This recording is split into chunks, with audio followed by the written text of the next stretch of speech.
Hamas ഇസ്രയേലിനെ ആക്രമിക്കുന്നതിന് പകരം Saudi അറേബ്യയെ ആക്രമിച്ചായിരുന്നെങ്കിൽ എന്ത് സംഭവിച്ചേനെ? ലോകം വെടിനിർത്തൽ ചർച്ചകളും പിന്നെ നയതന്ത്രപരമായിട്ടുള്ള ചർച്ചകളും അങ്ങനെയൊക്കെ ചെയ്തുകൊണ്ടിരിക്കുമായിരുന്നോ? അതോ ആ ആക്രമണത്തിനുള്ള പ്രതികരണം വളരെ ഫാസ്റ്റായിട്ടും എതിരാളിയെ ഇല്ലാതാക്കുന്ന വിധത്തിലും ആയിരുന്നിരിക്കുമോ? ഇതൊക്കെയാണ് ഇമാം തൗഹീദി എന്ന് പറയുന്ന ആളുടെ വാദങ്ങളിലെ ചിലത്. ഈ ക്ലിപ്പ് നമ്മൾ കാണുന്നതിന് മുമ്പ് ഈ ഇമാം തൗഹീദി ആരാണെന്നുള്ളത് ഒന്ന് രണ്ട് കാര്യങ്ങൾ നമ്മളൊന്ന് മനസ്സിലാക്കണം. ഇമാം തൗഹീദി എന്ന് പറയുന്ന ഈ വ്യക്തി ഒരു ഷിയ മുസ്ലിം ക്ലെറിക്കാണ്. അദ്ദേഹം ഇസ്ലാമിക് വേദശാസ്ത്രത്തെ ട്രഡീഷണലായിട്ടുള്ള മദ്രസകളിലും എല്ലാം തന്നെ പഠിച്ച് വളരെ ഉന്നത വിദ്യാഭ്യാസമൊക്കെയും നേടിയൊരു മനുഷ്യനാണ്. താൻ അറിയപ്പെടുന്നത് എക്സ്ട്രീം ഇൻ്റർപ്രിട്ടേഷൻ ഓഫ് ഇസ്ലാമിൻ്റെയൊക്കെ വളരെ എക്സ്ട്രീമായിട്ടുള്ള വ്യാഖ്യാനങ്ങളെ എതിർക്കുകയും താൻ സ്വയം പറയുന്നത് തന്നെ ഇസ്ലാമിനകത്തുള്ള ഒരു റീഫോമർ ശബ്ദമായിട്ടാണ് താൻ പ്രവർത്തിക്കുന്നതെന്നും തൻ്റെ അഭിപ്രായങ്ങൾ മിഡിൽ ഈസ്റ്റിനെ പറ്റിയും പിന്നെ ഇസ്ലാമിക ചരിത്രത്തെ പറ്റിയും ഒക്കെയുള്ള കാര്യങ്ങൾ വിവാദപരമാണെങ്കിലും അവ വളരെ ഫ്രീക്വൻ്റ് ആയിട്ട് ഓൺലൈനിലൊക്കെയും വളരെ ശക്തമായിട്ടുള്ള ഡിബേറ്റുകൾ ഉളവാക്കുന്നവയാണ്. ഈ കഴിഞ്ഞിടയ്ക്ക് ഇസ്രായേൽ ഹമാസ് യുദ്ധത്തെ പറ്റിയും ഒക്കെ താൻ പറഞ്ഞ ചില കമൻറ്റുകൾ അത് ആ വീഡിയോ വളരെ വൈറലായിട്ടുള്ള രീതിയിൽ സോഷ്യൽ മീഡിയയിൽ സർക്കുലേറ്റ് ചെയ്യുന്നുണ്ടായിരുന്നു. അപ്പോൾ ഈ ഒരു സന്ദേശത്തിൽ ഞാൻ ഉദ്ദേശിക്കുന്നത് ആ വീഡിയോയുടെ ഓരോ ഭാഗം ക്ലിപ്പായിട്ടുള്ള രീതിയിൽ ഞാൻ പ്ലേ ചെയ്യും. ഓരോ ക്ലിപ്പിന് ശേഷവും താൻ എന്താണ് പറഞ്ഞതെന്നുള്ളതിനകത്തെ പ്രധാനപ്പെട്ട ആശയം മലയാളത്തിൽ നിങ്ങളുടെ ശ്രദ്ധയിലേക്ക് ഞാൻ കൊണ്ടുവരാം. അപ്പോൾ നമുക്ക് അതൊന്ന് കണ്ടു നോക്കാം.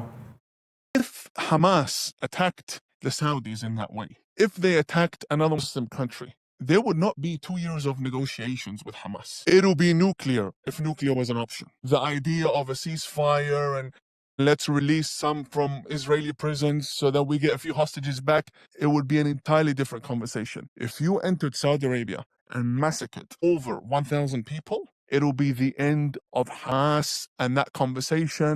There will be no International Criminal Court of Justice and talks of genocide and none of that. It'll be gone. അപ്പോൾ താൻ അവിടെ പറയുന്നതിനകത്തെ പ്രധാനപ്പെട്ട കാര്യം ഹമാസ് സൗദി അറേബ്യയെ ഇതുപോലെ ആക്രമിച്ചായിരുന്നെങ്കിൽ അതിനുള്ള പ്രതികരണം വളരെ വ്യത്യാസമുള്ള പ്രതികരണമായിരുന്നേനെ. താൻ പറയുന്നത് സൗദി അറേബ്യ നാളുകൾ നീണ്ടു നിൽക്കുന്ന വെടിനിർത്തൽ ചർച്ചകളോ അല്ലെങ്കിൽ ബന്ദികളെ മോചിപ്പിക്കുന്ന വിധത്തിലുള്ള കാര്യങ്ങളെപ്പറ്റി സംസാരിച്ചുകൊണ്ടിരിക്കത്തില്ലായിരുന്നു.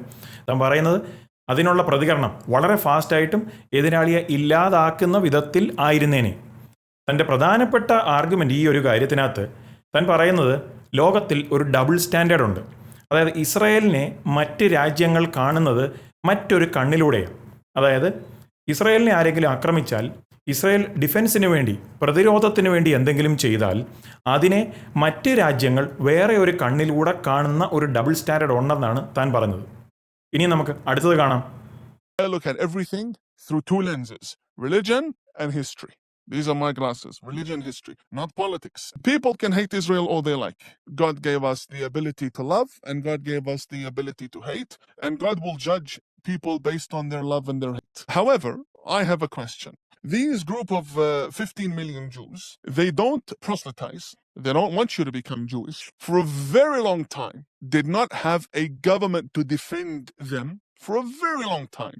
Tyrants did everything possible, starting from the Pharaoh down to Hitler, did everything possible to exterminate them, and they continue to not just exist but thrive, and thrive better than the majority of the people around them. So you look at Iran, how old is it? It's a millennia. Ancient civilization.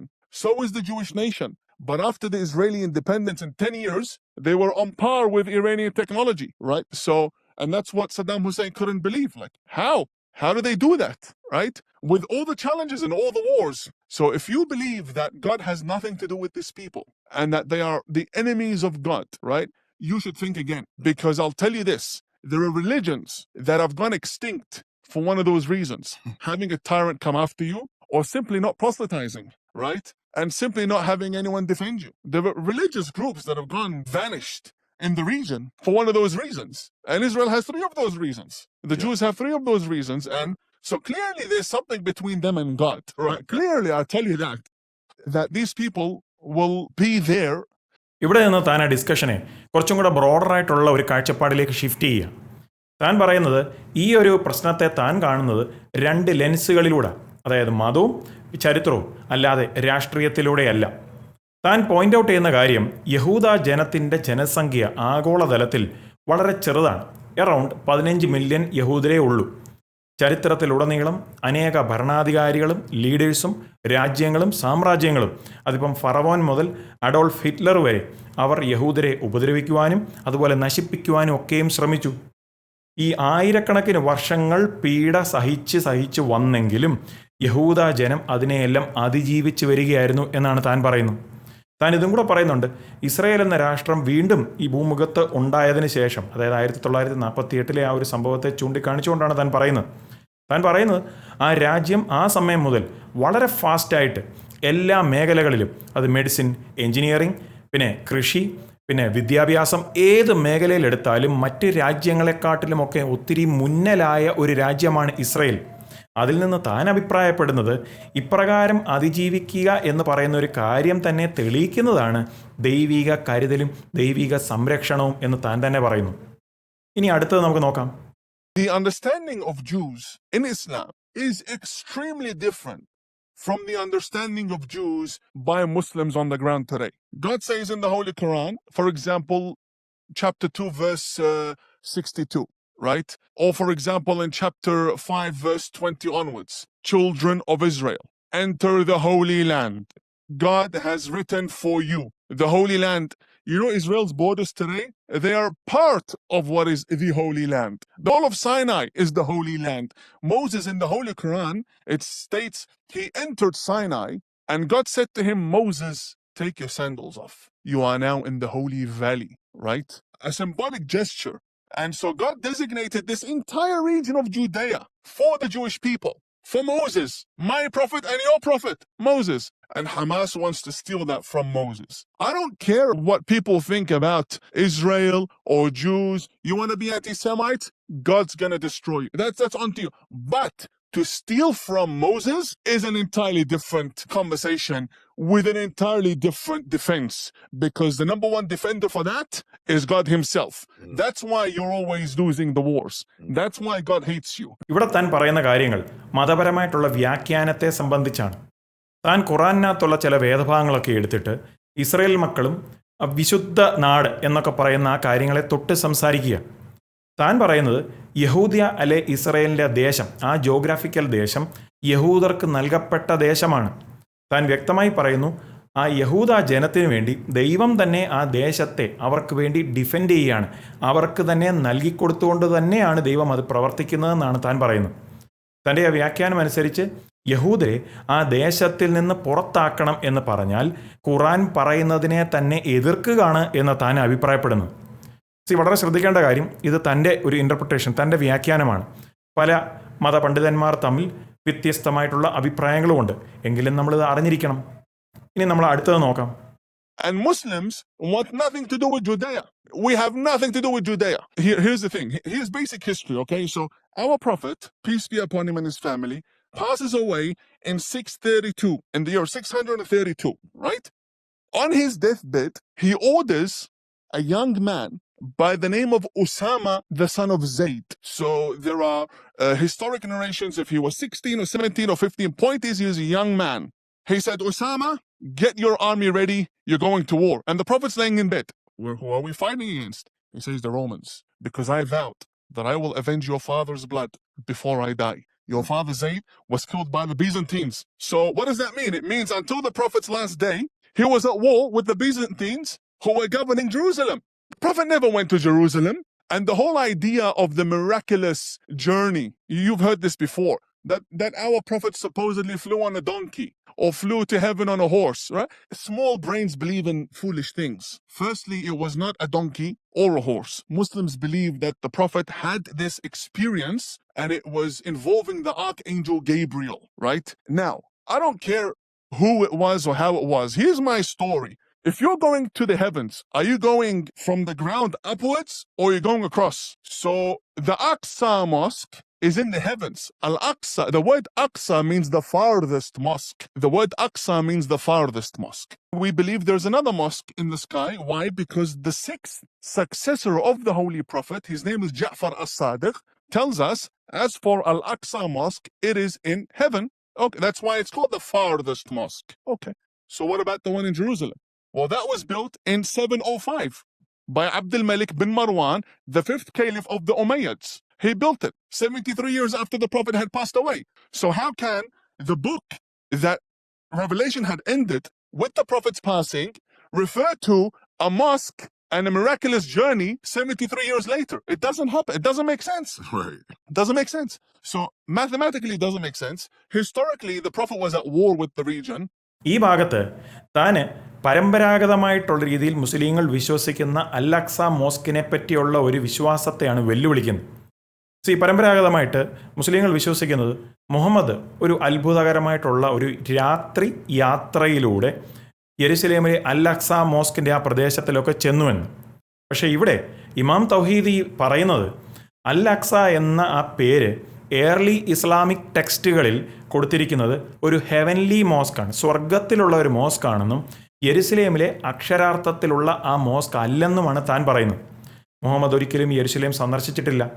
ആ സമയത്ത് മുസ്ലിങ്ങൾ യെരുശലേമിനെ ഭരിച്ചുകൊണ്ടിരുന്ന ബൈസൻറ്റൈൻസിനെതിരെ യുദ്ധം ചെയ്തുകൊണ്ടിരിക്കുകയായിരുന്നു. താൻ ഇതും പറയുന്നു, മുഹമ്മദിൻ്റെ മരണത്തിന് ശേഷം 73 വർഷം കഴിഞ്ഞാണ് ഈ അൽ അക്സ എന്ന് പറയുന്ന മോസ്കിനെ യെരുശലേമിൽ ഉണ്ടാക്കുന്നത്. ആൻഡ് യെരുശലേം എന്ന ആ സ്ഥലം ഇസ്ലാമിനെ സംബന്ധിച്ചിടത്തോളം ഒരു പ്രസക്തിയുമില്ലാത്ത ഒരു സ്ഥലമാണ് ഖുറാനിൽ എന്ന് താൻ തന്നെ പറയുന്നു. അപ്പോൾ ഈ ഒരു വ്യാഖ്യാനം വിവാദപരമാണെങ്കിലും ഇത് പല മുസ്ലിങ്ങളും കരുതി വച്ചിരിക്കുന്നതിൽ നിന്ന് വ്യത്യസ്തമായിട്ടുള്ള ഒരു പഠിപ്പിക്കലാണ്. ബൈ ദ വേ, ഇസ്രയേലിലെ ദേശം പലസ്തീനികൾക്കോ അവരുടെ അവകാശവാദങ്ങൾ ശരിയാണോ തെറ്റാണോ എന്നുള്ള ആ സന്ദേശത്തിൽ ഞാൻ ഈ പറഞ്ഞ കാര്യങ്ങളെ കുറച്ചും കൂടെ ഡീറ്റെയിൽഡ് ആയിട്ടുള്ള രീതിയിൽ എക്സാമിൻ ചെയ്തിട്ടുണ്ട്. അത് കാണുമെങ്കിൽ ചരിത്രം എന്താണ് പറയുന്നത് എന്നുള്ളത് നിങ്ങൾക്ക് മനസ്സിലാവും. അതിൻ്റെ ലിങ്ക് ഞാൻ ഡിസ്ക്രിപ്ഷനിൽ കൊടുത്തേക്കാം. അപ്പോൾ ഇനി അടുത്ത ഭാഗം നമുക്ക് കാണാം. Jews cannot be the neighbors according to the Muslim Brotherhood. The end. They have a problem with Jews being their neighbors. Basically, Hamas says in all flavors, no Jews allowed. So, and you see that translate on the street today. There's a problem in the Middle East, they'll attack a Jewish restaurant. What's your problem with the Jewish guy's stomach? He wants to eat kosher. Anti-Semitism is not only interesting, but it can be deceptive at times. We need to look at it as a triangle. At the very top is elimination level anti-Semitism. That's Hitler's level of anti-Semitism. And the very lowest level is, we want nothing to do with them. Let's drive them out of society. And then level up. Let's not employ them. Right? Let's go after them and get them fired. Let's not use them in professional capacity. Let's not vote for them. Right? You're isolating Jews from society. Then it goes a level up. You beat them up on the streets. Right? We see that in New York and all over America. That's another level. And then assassination, killing, right? And then elimination level. ഇവിടെ താൻ shift ചെയ്യുന്നത് ആൻറ്റിസെമിറ്റിസം, യഹൂദരോടുള്ള വെറുപ്പ് എന്ന ആശയത്തിലേക്കാണ്. താൻ പറയുന്നത് ഈ ഒരു വിഷയം ദേശമോ രാഷ്ട്രീയമോ ഒന്നുമല്ല. തൻ്റെ അഭിപ്രായം അനുസരിച്ച് യഹൂദരോടുള്ള വെറുപ്പെന്ന് പറയുന്നത് തന്നെ പല ലെവലുകളിലായിട്ടാണ്. താൻ പറയുന്നത് അതൊരു പിരമിഡ് പോലെ. അതിൻ്റെ ഏറ്റവും ആദ്യത്തെ ലെവലാണ് സോഷ്യൽ എക്സ്ക്ലൂഷൻ, സമൂഹത്തിൽ നിന്ന് അവരെ ഒഴിവാക്കുക. പിന്നെ വരുന്നതാണ് ഡിസ്ക്രിമിനേഷനും വയലൻസും, അതായത് അവർക്കെതിരെയുള്ള വയലൻസ് നടത്തുക, അവരെ ഉപദ്രവിക്കുക. പിന്നെ അടുത്ത ലെവല് അവരെ കൊല്ലുക, തക്കം കിട്ടുമ്പോഴൊക്കെ കൊല്ലുക. പിന്നെ അവസാനത്തെ ഏറ്റവും ഹയസ്റ്റ് ലെവലാണ് കംപ്ലീറ്റ് ആയിട്ടുള്ള ഇല്ലായ്മ ചെയ്യുക. അതിനെയാണ് ഹോളോകോസ്റ്റിൻ്റെ സമയത്ത് അഡോൾഫ് ഹിറ്റ്ലറൊക്കെ നടത്തിയ ആ യഹൂദരെ കൊന്നൊടുക്കുന്നതിൻ്റെ അതുമായിട്ടെല്ലാം താൻ കണക്ട് ചെയ്യുന്നു. അപ്പോൾ തൻ്റെ വാദം അനുസരിച്ച് ഈ എക്സ്ട്രീമായിട്ടുള്ള ഐഡിയോളജികൾ, ചിന്താഗതികൾ പലപ്പോഴും ഈ പറയുന്ന സ്റ്റേജുകളിലൂടെ എല്ലാം തന്നെ കടന്നു പോകും. ഇനി അടുത്ത് എന്താണ് താൻ പറയുന്നതും അവസാനത്തെ കാര്യം കൂടെ നമുക്കൊന്ന് ശ്രദ്ധിക്കാം. The anti-Semitism of the Muslim Brotherhood is the worst ever. Have you seen that Grand Mufti of the Palestinians, Amin al-Husseini, a Grand Imam who hangs around with Hitler, who did the Nazi salute with Hitler? He actually got Palestinians recruited into the Third Reich.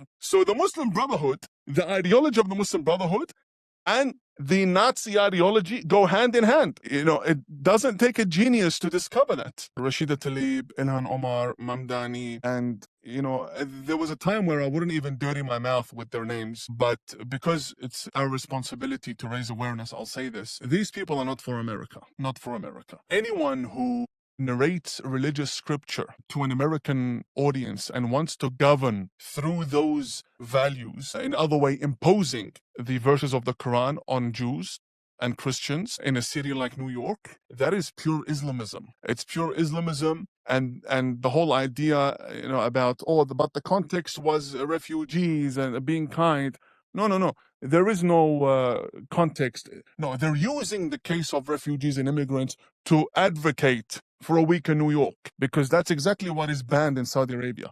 You can't be a Muslim Brotherhood sympathizer or supporter or be linked to an organization like CARE, which, by the way, God bless Texas Governor Greg Abbott and God bless Ron DeSantis for banning CARE and outlawing them and designating them as a terrorist organization. Because that's exactly what they are. They're a terrorist entity. They've been banned in the Middle East and the UAE before America. So America, earlier I said, is heading in the right direction, because during the time of Obama and during the time of Biden, the Muslim Brotherhood was advising the White House. Osama bin Laden, Muslim Brotherhood. CARE, Muslim Brotherhood. That's it. Same ideology, same book, same scripture, same corpus, same idols, same spiritual father, same books. Same charter, same everything. But that nonsense ended with Trump. And I think, raising awareness will prevent them from re-entering the White House again. ഈ ഒരു ഭാഗത്ത് താൻ മുസ്ലിം ബ്രദർഹുഡിൻ്റെ ideology, ആ ചിന്താഗതിയും നാത്സി ഐഡിയോളജിയും തമ്മിൽ connect ചെയ്യുക. പലസ്തീനി leader അമീൻ അൽ ഹുസൈനി ഹിറ്റ്ലറുമായിട്ട് സഹകരിച്ച് പ്രവർത്തിച്ചു എന്നുള്ളത് ചരിത്രമാണ്. അത് ഏവർക്കും അറിയാവുന്നതാണ്. ഈ മുസ്ലിം ബ്രദർഹുഡ് ഐഡിയോളജി തന്നെ പല ഗ്രൂപ്പുകളെ, ഉദാഹരണത്തിന് അൽ ഖയ്ദ പോലുള്ള ഗ്രൂപ്പുകളെയും സ്വാധീനിച്ചിട്ടുണ്ട്. താൻ ചില രാഷ്ട്രീയക്കാരെ കുറ്റപ്പെടുത്തുന്നുമുണ്ട്. കാരണം അപ്രകാരമുള്ള ആ ഐഡിയോളജിക്കൽ സ്വാധീനം, ആ ചിന്താഗതികളുടെ സ്വാധീനം വെസ്റ്റേൺ പൊളിറ്റിക്സിൽ, അതിപ്പോൾ അമേരിക്ക ആണെങ്കിലും UK ആണെങ്കിലും വെസ്റ്റേൺ പൊളിറ്റിക്സിലും പ്രവേശിച്ചു. താൻ പറയുന്ന മുസ്ലിം ബ്രദർഹുഡിൻ്റെ ആ ചിന്താഗതി അമേരിക്കൻ പൊളിറ്റിക്സ്, പ്രത്യേകിച്ച് ഒബാമയുടെയും ബൈഡൻ്റെയും ഒക്കെ അഡ്മിനിസ്ട്രേഷൻ്റെ സമയത്ത് ശക്തമായിട്ട് സ്വാധീനിച്ചിട്ടുണ്ടായിരുന്നു. അപ്പോൾ തന്നെ ട്രംപിൻ്റെ പോളിസികൾ നല്ലതാണ് എന്നാണ് താൻ അഭിപ്രായപ്പെടുന്നത്. തൻ്റെ ഈ അഭിപ്രായങ്ങളെല്ലാം തന്നെ ഇപ്പം ചില ഓർഗനൈസേഷൻസ്, ഉദാഹരണത്തിന് മുസ്ലിം ബ്രദർഹുഡിൻ്റെയൊക്കെയും ആ സ്വാധീനവും, പ്രത്യേകിച്ച് ആഗോളതലത്തിൽ അവരുടെ ആ സ്വാധീനവും അവരെങ്ങനെയാണ് തെറ്റായിട്ടുള്ള കാര്യങ്ങൾ ലോകത്തിൽ പ്രചരിപ്പിക്കുന്നതെന്നൊക്കെയാണ് താൻ പറയുന്നത്. അപ്പോൾ തൻ്റെ ആ ഒരു സന്ദേശത്തിൽ താൻ എന്തെല്ലാമാണ് ഇസ്രയേൽ ഹമാസ് യുദ്ധത്തെപ്പറ്റിയും അതും ചരിത്രപരമായിട്ടും മതപരമായിട്ടുള്ള വ്യാഖ്യാനങ്ങൾ, അവയെല്ലാം തമ്മിൽ കണക്ട് ചെയ്യുന്ന എന്തെല്ലാമാണെന്നാണ് നമ്മൾ കണ്ടത്. എല്ലാവരും ഒന്നും ഈ അഭിപ്രായങ്ങളോട് യോജിക്കണമെന്നില്ല. പക്ഷേ വ്യത്യസ്തമായിട്ടുള്ള കാഴ്ചപ്പാടുകൾ ഇങ്ങനെയും ഉണ്ട്. അതിൽ നിന്ന് ഈ ഇഷ്യൂയെ പറ്റിയുള്ള ബ്രോഡറായിട്ടുള്ള ഡിബേറ്റ്, ഏതെല്ലാം ആംഗിളിലാണ് മറ്റുള്ളവർ ഇതിനെ വീക്ഷിക്കുന്നത് എന്നുള്ളത് മനസ്സിലാക്കുന്നത് നല്ലതാണ്. എന്തു പറയുന്നു നിങ്ങൾ ഈ ഒരു വാദങ്ങൾ, പ്രത്യേകിച്ച് ഈ ഇമാമിനെ പോലൊരാൾ പറഞ്ഞത്? നിങ്ങൾക്ക് നിങ്ങളുടെ വിലയേറിയ കമൻറ്റുകൾ താഴെ രേഖപ്പെടുത്താം. Of course keep the comment civil. And ഈ ഒരു വീഡിയോ നിങ്ങൾക്ക് ഹെൽപ്ഫുൾ ആയെങ്കിൽ ഈ വീഡിയോ ലൈക്ക് ചെയ്യുവാനും അതുപോലെ സബ്സ്ക്രൈബ് ചെയ്യുവാനും ബെൽ ബട്ടനോടെ പ്രസ് ചെയ്യുവാനും നിങ്ങൾ മറക്കരുത്. അതുപോലെ തന്നെ മറ്റുള്ളവർക്കൂടെ നിങ്ങളിത് ഷെയർ ചെയ്ത് കൊടുക്കുക. Take care and God bless. നിങ്ങൾക്ക് ഈ സന്ദേശം ഒരു അനുഗ്രഹമാകുന്നെങ്കിൽ ലൈക്ക് ചെയ്യാൻ മറക്കരുത്. നിങ്ങൾ സബ്സ്ക്രൈബ് ചെയ്തിട്ടില്ല എങ്കിൽ സബ്സ്ക്രൈബ് ചെയ്യാനും ചേർന്ന് കാണുന്ന ബെൽ ഐക്കണും പ്രസ് ചെയ്ത് സബ്സ്ക്രൈബ് ആവുമെങ്കിൽ നിങ്ങൾക്ക് ഇപ്രകാരമുള്ള അപ്ഡേറ്റുകളും ബൈബിൾ സ്റ്റഡി സെഷനുകളും എല്ലാം ഇതേ ചാനലിൽ എപ്പോഴൊക്കെ അപ്ലോഡ് ആകുമോ നിങ്ങൾക്കത് നോട്ടിഫിക്കേഷനായി ലഭിക്കുന്നതായിരിക്കും.